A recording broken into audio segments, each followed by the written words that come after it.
नमस्कार, खेल समाचार में आपका स्वागत है। मैं हूं ज्योतिका। सबसे पहले एक नजर इस बुलेटिन की सुर्खियों पर डाल लेते हैं।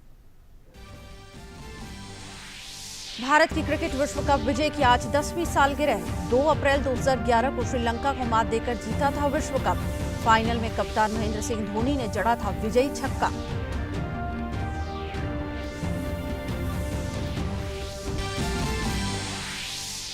मायामी ओपन के महिला एकल फाइनल में बियांका आंद्रेस्कू का सामना एशले बार्टी से। सेमीफाइनल में बियांका ने मारिया सक्कारी को हराया, वहीं बार्टी ने स्वितोलिना को दी शिकस्त।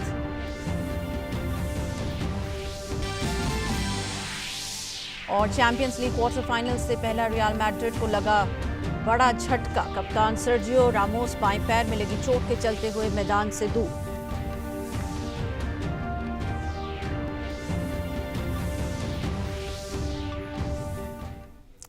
चलिए सब खबरें विस्तार से। सबसे पहले उस वर्ल्ड कप को याद कर लेते हैं जो आज तक हमारे जहन में ताज़ा है। 2 अप्रैल 2011 को भारत ने महेंद्र सिंह धोनी की कप्तानी में क्रिकेट विश्व कप जीता था। यानी आज भारत के क्रिकेट विश्व कप विजय की 10वीं सालगिरह है। मुंबई के वानखेड़े स्टेडियम में खेले गए फाइनल में भारत ने श्रीलंका को 6 विकेट से मात दी थी।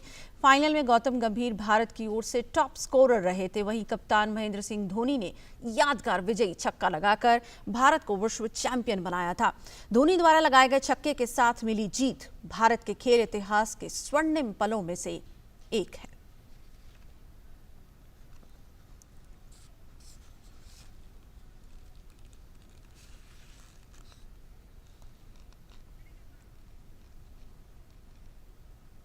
और इस यादगार जीत पर और बात करने के लिए मेरे साथ स्टूडियो में मौजूद है मेरे खेल संवाददाता अभिषेक महाजन। उनसे बात करते हैं। अभिषेक, शुक्रिया हमसे बातचीत करने के लिए।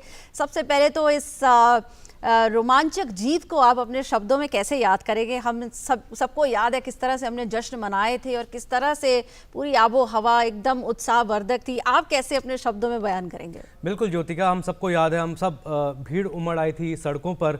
और लम्हों की बात की जाए तो ऐतिहासिक क्षण था भारतीय क्रिकेट में। और उसको जितनी बार याद किया जाता है वो महेंद्र सिंह धोनी का वो लॉन्ग ऑन के ऊपर से वो छक्का है वो हमेशा याद करता है। और बड़े डिसीजंस लिए थे एमएस धोनी ने। आप देखिए 2007 वर्ल्ड कप में भारतीय टीम की जो दशा थी, भारतीय टीम आगे भी नहीं बढ़ पाई थी, ग्रुप स्टेज में बाहर हो गई थी। लेकिन उसके बाद जिस तरह से भारतीय टीम ने वापसी की, आप देखिए हम सिर्फ एक मैच हारे थे पूरे टूर्नामेंट में, साउथ अफ्रीका के अगेंस्ट। इंग्लैंड के साथ हमारा टाई हुआ था, वेस्ट इंडीज को हमने बड़े मार्जिन से हराया था। और आप देखिए बड़ी बड़ी टीमों को हमने मात दी। क्वार्टर फाइनल में हमने ऑस्ट्रेलिया को हराया, बड़ी जीत थी वो हमारी। पाकिस्तान को हमने सेमीफाइनल में जिस तरीके से हराया था वो बहुत बड़ी जीत थी। और श्रीलंका को यहाँ पर फेवरेट माना जा रहा था, हालांकि भारतीय सरजमी पर वो मैच था। लेकिन जिस तरह से श्रीलंका ने बल्लेबाजी की, महिला जयवर्धने ने अच्छी शतकीय पारी खेली थी। 274 6 विकेट के नुकसान पर श्रीलंका ने बनाए थे। लेकिन भारतीय टीम को आप देखिए ज्योतिका, 2 झटके लग गए थे चेस करते हुए। वीरेंद्र सहवाग जो अच्छी फॉर्म में थे, सचिन तेंदुलकर जो हाईएस्ट रन गेटर थे पूरी सीरीज के 482 रन उन्होंने बनाए थे, वो जल्दी आउट हो गए थे। लेकिन उसके बाद महेंद्र सिंह धोनी 4 नंबर पर आए। युवराज सिंह जो मैन ऑफ द सीरीज बाद में घोषित हुए थे। युवराज सिंह अच्छी फॉर्म में थे, लेकिन मुथैया मुरलीधरन ऑफ स्पिनर गेंदबाजी कर रहे थे। तो महेंद्र सिंह धोनी का ये डिसीजन था, गैरी कर्स्टन के को उन्होंने खुद कहा कि नहीं, मैं 4 नंबर पर बल्लेबाजी करने जाऊंगा। और जिस तरह की बल्लेबाजी उन्होंने की, हम सब वो जानते हैं। 4 विकेट भारत ने खोए और 8-10 गेंद शेष रहते भारत ने वो मैच जीत लिया था। और अब देखा जाए तो युवराज सिंह ऐतिहासिक लम्हा था। युवराज सिंह हमें सबको मालूम है क्वार्टर फाइनल में वो खून की उल्टियां कर रहे थे, बाद में कैंसर डिटेक्ट हुआ था। 15 विकेट उन्होंने पूरी सीरीज में लिए, 393 रन उन्होंने बनाए थे। मैन ऑफ द सीरीज घोषित हुए थे। सचिन तेंदुलकर जिनका आखिरी वर्ल्ड कप था और उनके लिए कहते हैं, जैसे अंग्रेजी में हम कहते हैं, dream come true for him था, उन्होंने बढ़िया बल्लेबाजी की। वीरेंद्र सहवाग का जिस बल्लेबाज की तारीफ करें उतनी कम होगी। गौतम गंभीर ने शानदार 97 रनों की पारी खेली थी। तो ये लम्हे हैं और बहुत बड़ी जीत भारत की, ये देखते हुए कि 2007 वर्ल्ड कप में उन्होंने अच्छा प्रदर्शन नहीं किया था, उसके बाद एक वापसी और महेंद्र सिंह धोनी की जो कप्तानी थी उसकी जितनी तारीफ की जाए उतनी कम।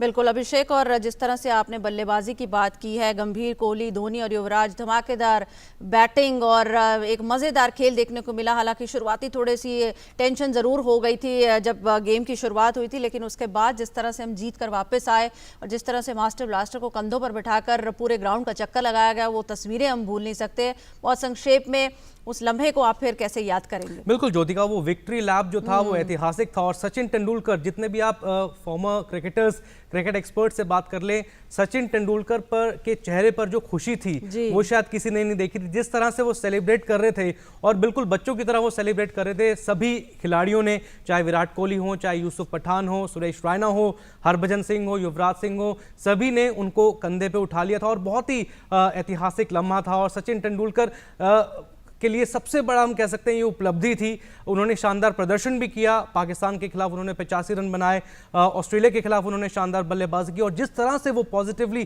खेल रहे थे पूरे टूर्नामेंट में, वो काबिले तारीफ है। और बार बार मैं ज्योति का कह रहा हूँ, महेंद्र सिंह धोनी की जो कप्तानी हमें देखने को मिली, लास्ट फाइनल मैच में आर अश्विन बढ़िया कर रहे थे उससे पहले, लेकिन उन्होंने श्रीशांत को खिलाया फाइनल गेम में। तो जो उनके जो फैसले होते हैं, उस टाइम हम कह सकते थे कि पहले लोग सवाल जरूर उठाते थे, लेकिन जब आउटकम आता था, जब मैच का रिजल्ट आता था, तो हम सब कहते थे कि ये तिलिस्मी धोनी है। धोनी के जो डिसीजंस हैं किसी को समझ में हम कहते थे कि तब नहीं आते थे, लेकिन उसके बाद जब वो प्रूव होता था कि वो धोनी का डिसीजन ये सही होता था। तो जो कप्तानी धोनी ने की 2007 वर्ल्ड कप में भी, T20 में उन्होंने वर्ल्ड कप जितवाया, फिर उसके बाद 2011 में भी जितवाया। तो हम कह सकते हैं कि जनरेशंस को, जो 2011 वर्ल्ड कप की जीत थी, जनरेशंस को इंस्पायर किया।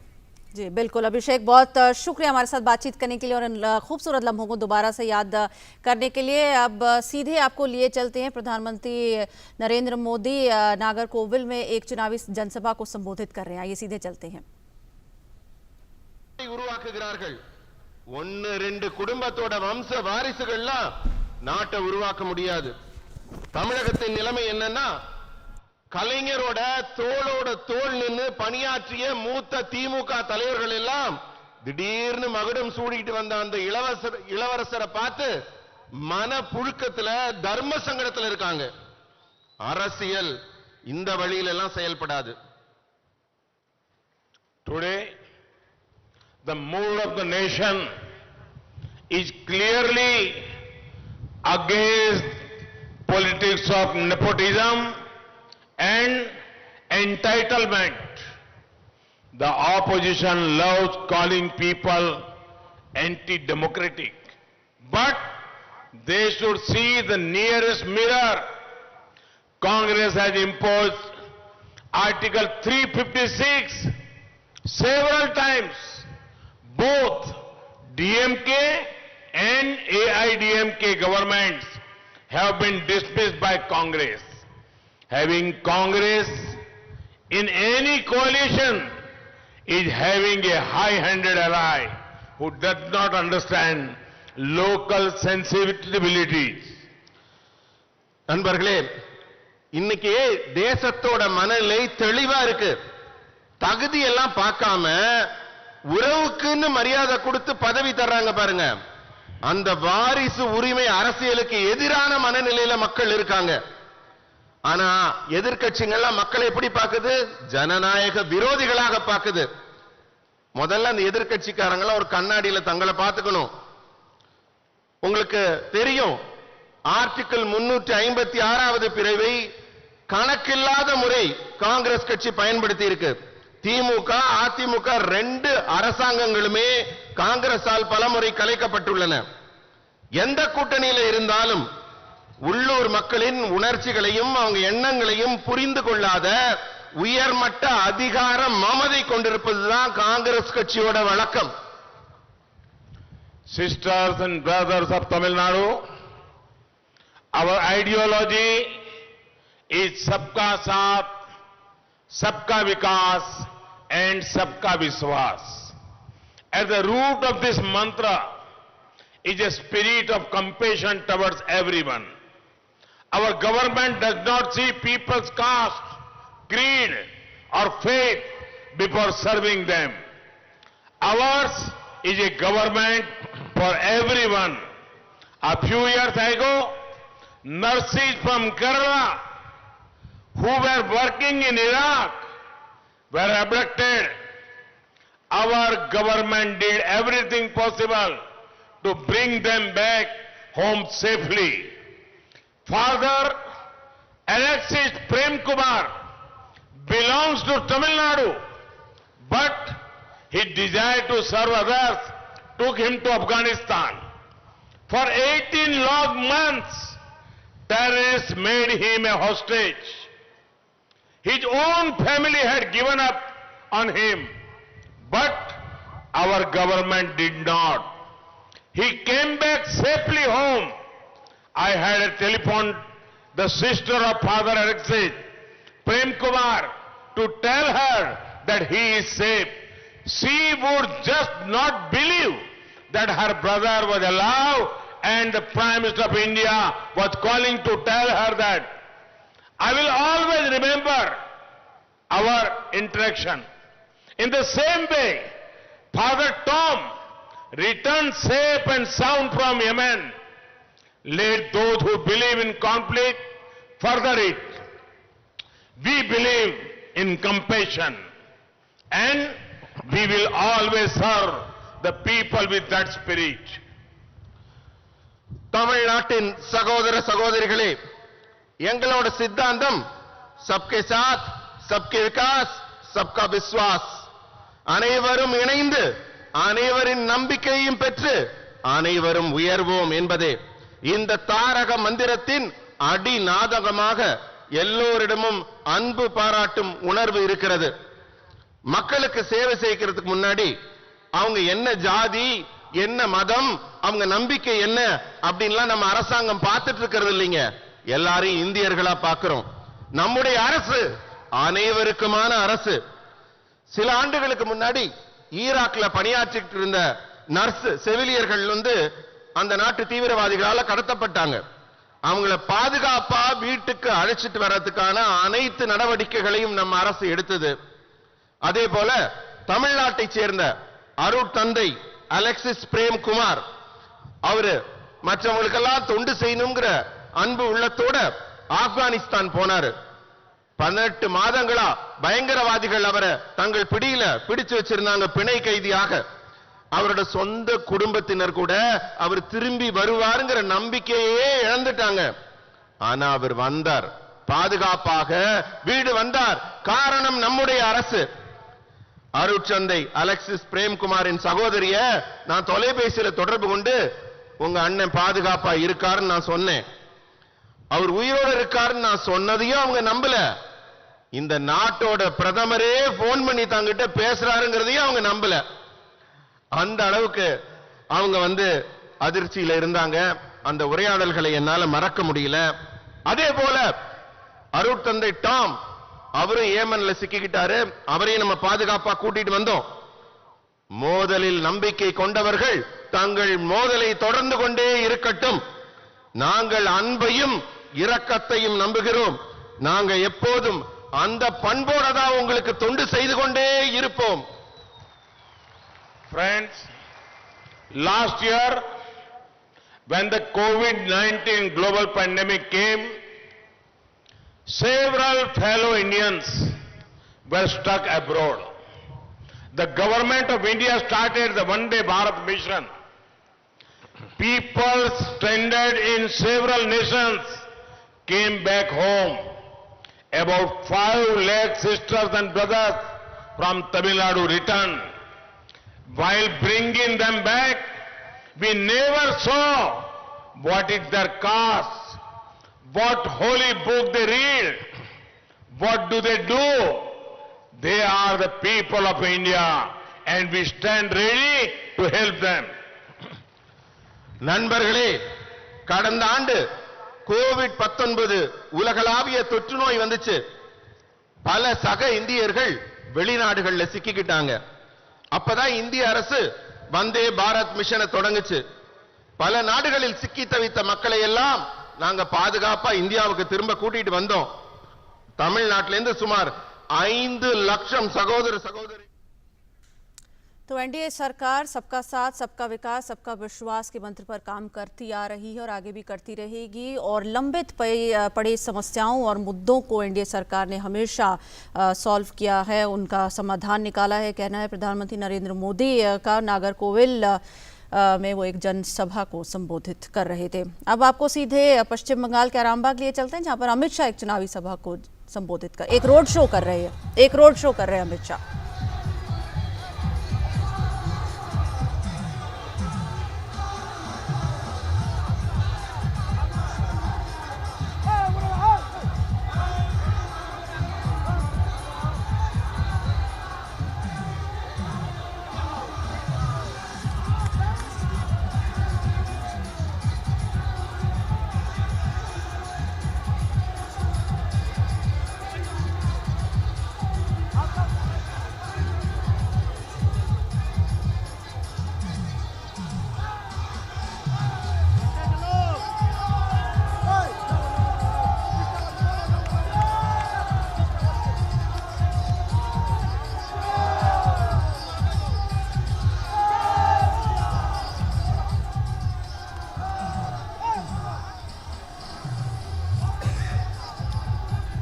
तो आप देख रहे हैं सीधा प्रसारण पश्चिम बंगाल के आरामबाग में अमित शाह एक रोड शो करते हुए, और समर्थकों का, कार्यकर्ताओं का जो जोश है, वो उत्साह है, वो देखते ही बनता है। रोड शो में भारी भीड़ देखने को मिल रही है।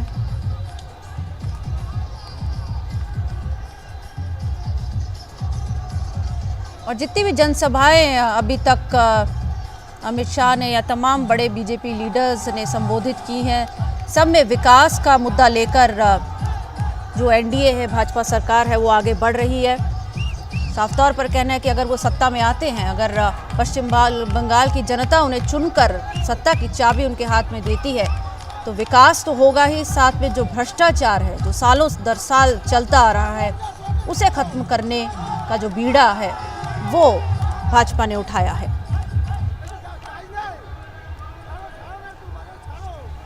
और इस पर और बात करने के लिए मेरे सहयोगी शैलेंद्र मेरे साथ जुड़ रहे हैं। शैलेंद्र, रोड शो में भारी भीड़ देखने को मिल रही है, समर्थक सड़कों पर उतरे हुए हैं, फूलों से स्वागत किया जा रहा है अमित शाह जी का।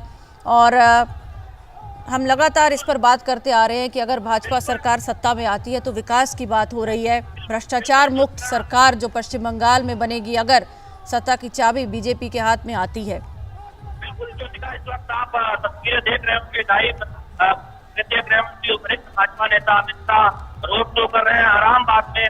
ये हुगली का इलाका है, यहाँ पर पार्टी प्रत्याशी के समर्थन में रोड शो कर रहे हैं। और यहाँ पर आप ये जो भीड़ देख सकते हैं, दरअसल बीजेपी की रणनीति में इस बार देखें तो जोर शोर से रोड शो, तमाम नेताओं के रोड शो लगातार अलग अलग क्षेत्रों में हम देखने को मिल रहा है। और यहाँ पर आज ये दूसरा रोड शो है, इससे पहले दो जनसभाओं को भी गृह मंत्री अमित शाह ने संबोधित किया है। निश्चित तौर पर बीजेपी के लिहाज से देखें तो तीसरे और चौथे चरण में जो चुनाव प्रचार है, उससे अब पूरी तेजी आ चुकी है और पार्टी चुनाव प्रचार को लेकर कोई कोर कसर नहीं छोड़ रहे। देख रहे हैं लगातार बीजेपी के तमाम आला नेता अलग अलग क्षेत्रों में प्रचार कर रहे हैं, अलग अलग क्षेत्रों में पार्टी प्रत्याशियों के समर्थन में और जोर शोर से दरअसल जिन मुद्दों पर बीजेपी पश्चिम बंगाल का चुनाव लड़ रही है, चाहे वो गोलाबाजी का मुद्दा हो या फिर पश्चिम बंगाल के पीछे जाने का मुद्दा हो या फिर ममता बनर्जी के शासनकाल में केंद्रीय योजनाओं को रोकने का मुद्दा हो,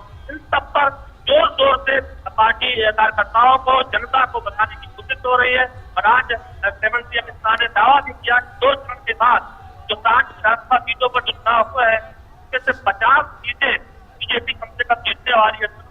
बीजेपी लगातार इस बात को बताने की कोशिश कर रही है जनता को, पार्टी कार्यकर्ताओं के जरिए 200 विधानसभा सीटें जीतने का लक्ष्य पार्टी ने रखा है और उस और आगे बढ़ रही है। इस वक्त आप जो देख रहे हैं, दोनों तरफ बड़ी संख्या में दूर दराज से जो लोग आए हैं, वो भी केंद्रीय गृह मंत्री के साथ सुनना चाहते हैं, देखना चाहते हैं। उसने तमाम लोगों से बात की। दरअसल सोनार मामला का जो बीजेपी लगातार मुद्दा उठा रही है, लेकिन जब बीजेपी अगर सत्ता में आती है, सोनार मामला बनाया जाएगा।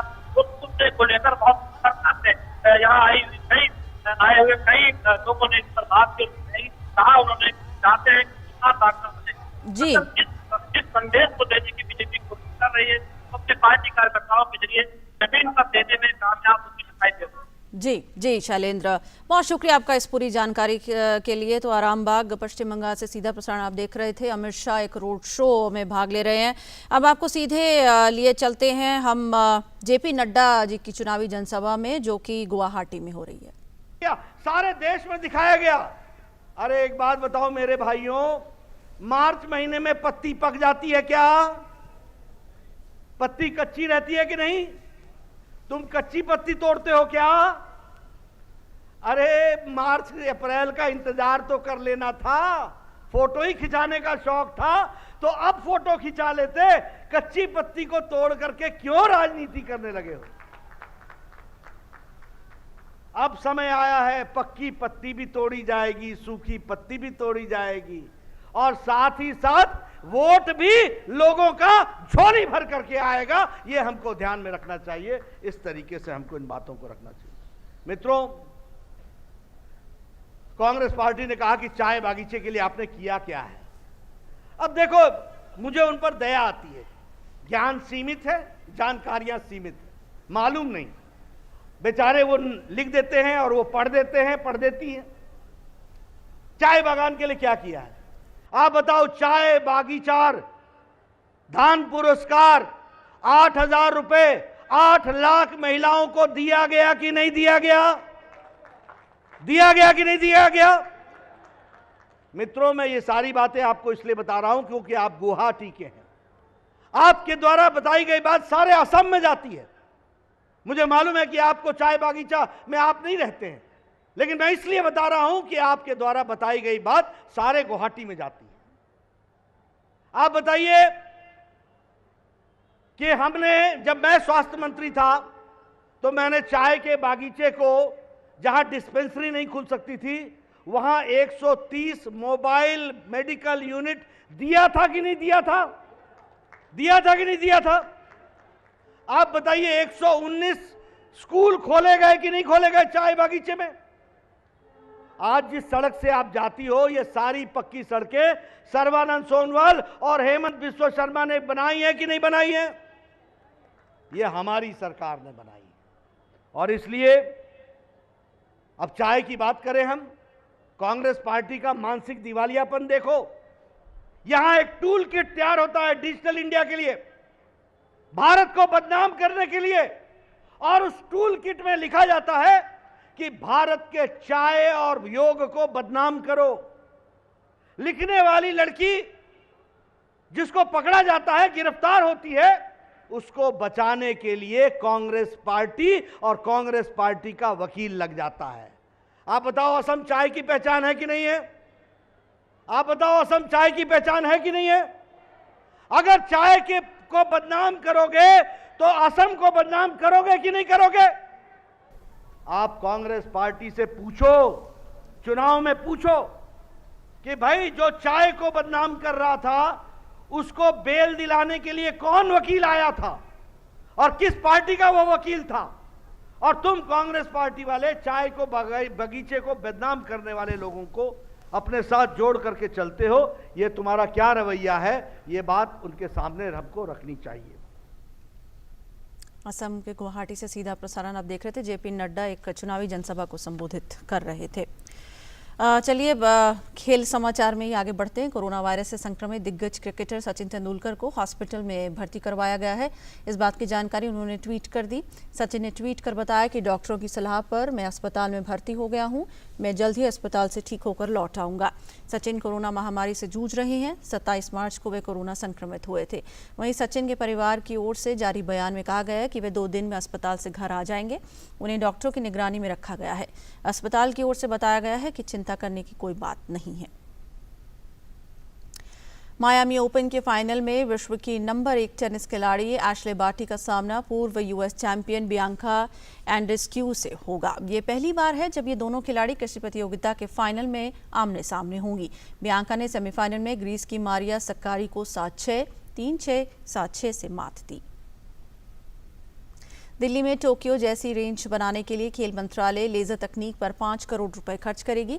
करनी सिंह शूटिंग रेंज में सुविधाओं को अपग्रेड किया जाएगा ताकि निशानेबाजों को नवीनतम लेजर तकनीक के साथ प्रतियोगिता में खेलने का अनुभव मिले। गौरतलब है कि टोक्यो में भी इसी तरह का रेंज बनाया गया है।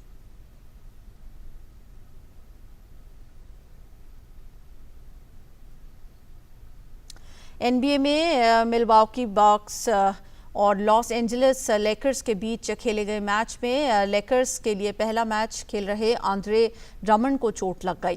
ड्रमंड ने 4 पॉइंट स्कोर किए थे। इसके अलावा उन्होंने अपना दाएं पैर में चोट लगने से पहले एक रिबाउंड और 2 असिस्ट किए थे। लेकर्स ने घोषणा की कि एक्सरे में पता चला है कि उनके पैर के अंगूठे में चोट नहीं है।